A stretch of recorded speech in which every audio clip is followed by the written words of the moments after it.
Okay. Hello, and welcome to the second episode of Reactiveland.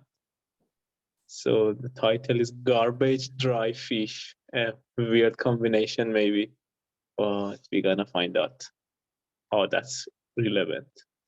So last time we talked about initializing a mono, and we talked about what are the differences between reactive world and classic Java programming, and we also compared some code. So today we're gonna talk about the extreme behavior of reactive programming a little bit, and more about errors. But sometimes I use analogy of a river, a pipeline, like a pipe that has some water in it, and there's a tap at the end.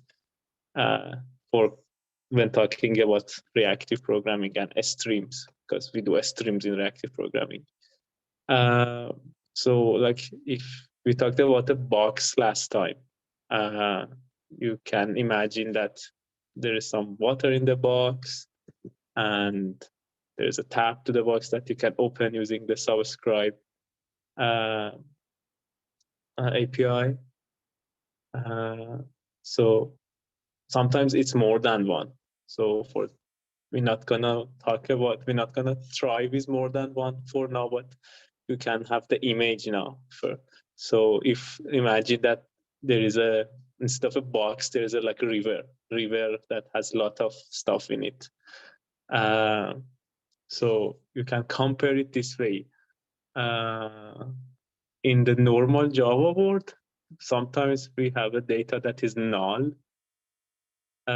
Sometimes we face errors, and sometimes we just do some operations. We turn something to something else. We compute something, put it into a variable. In the reactive world, when something is null, the equivalent is empty. When we have errors, exceptions in the classic Java world, we have errors and error signals in the reactive world. And when we turn something into something else, when we do some computation, we usually use maps. It's just the API that you use. It takes a lambda. It has one input, and the return type of whatever you put here, the return would be the return of the map. But how does it relate to the river? So you can imagine that your reactive stream is a river. When there is no water there is no flow. It's empty. It's like it's null.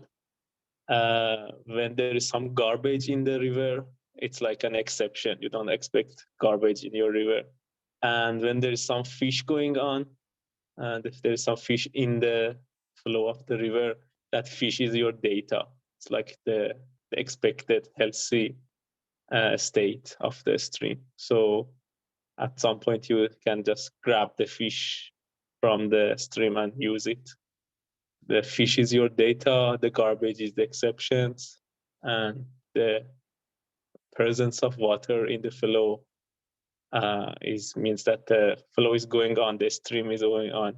And when there is no water, it's like empty. So I sometimes use this analogy to talk about the reactive programming concepts. It's useful. I just wanted to mention that. And we basically saw that empty, it's like dry. There is no water in the river. When there's an error, it means that there's some garbage. And when there is healthy data, it's just there are fishes there that we're gonna grab them, catch them, something like that. So the API that I want to talk about today, the first one is map. So imagine that you have a mono, you created it like with just the same thing that we tried a lot last time.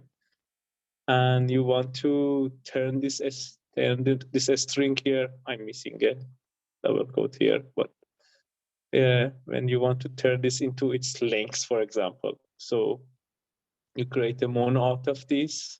you call map. It gives you the string that you put here, and then you call length.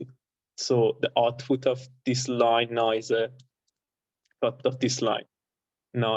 number, the number length of this string. And then you create another map with that number, and then you can turn it into something else, if whatever you want, whatever is your computation. So you can add a lot of maps. And the best practice here is that each map should only do one thing. So like if you want to multiply this number into 10 for any reason, you can inline it all here, but the best practice is to create just another map. So only one operation per map. And the name just tells everything. You just want to map something to something else. And it will happen in the same execution flow as the main execution flow that your just has. Yes, that's it for the map. So we have something, let's talk about errors. We have an API called doOnError. So when you have a mono that has something in it, you map it into something, you map it to another thing, you call a function on it, and that function somehow produce an exception. So this exception happens and makes this whole stream, this mono stream, to go to the error state. It produces an error signal. The first thing that you can do is to log this error to know basically what's the error. Usually for logging, we use doOnError. So when you do doOnError, whatever you put inside this Lambda, it happens asynchronously from the main execution flow. So maybe you will reach the end, and then this log happens for a reason or two. So it's like it's kind of like creating another thread, offloading this work into another thread. You can look at it like that because it's a doOnError. So we will see more APIs that start with doOn. It's just something to remember. When it's doOn, it means that it's on another thread. When you do this one, it gives you a throwable, which is the error that has happened. And this error could have happened here. This could have happened here. This could have happened actually here. So it's just whatever error has happened so far, you will. So if it happens here, you will jump to this API. If it happens here, you jump here. This line wouldn't get executed. So the moment that any of these lines, any of these 3 lines produce an error, the next line that will get executed is this one. And then we are logging this. And there is no return here. It's just that whenever there is an error, this line will be executed and it won't affect the rest of the flow. It's just some asynchronous call on the side. And sometimes you get an error, but you want to turn it to some error that is more meaningful, and you want to propagate that meaningful error to higher levels maybe.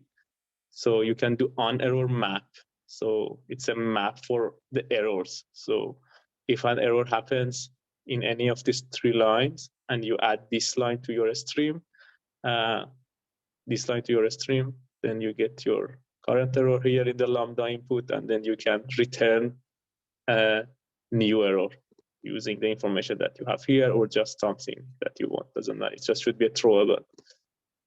So any questions so far? Or it was too fast or anything? Okay, I take the silence as no. And that's all we're gonna practice with today. So I'm gonna stop recording.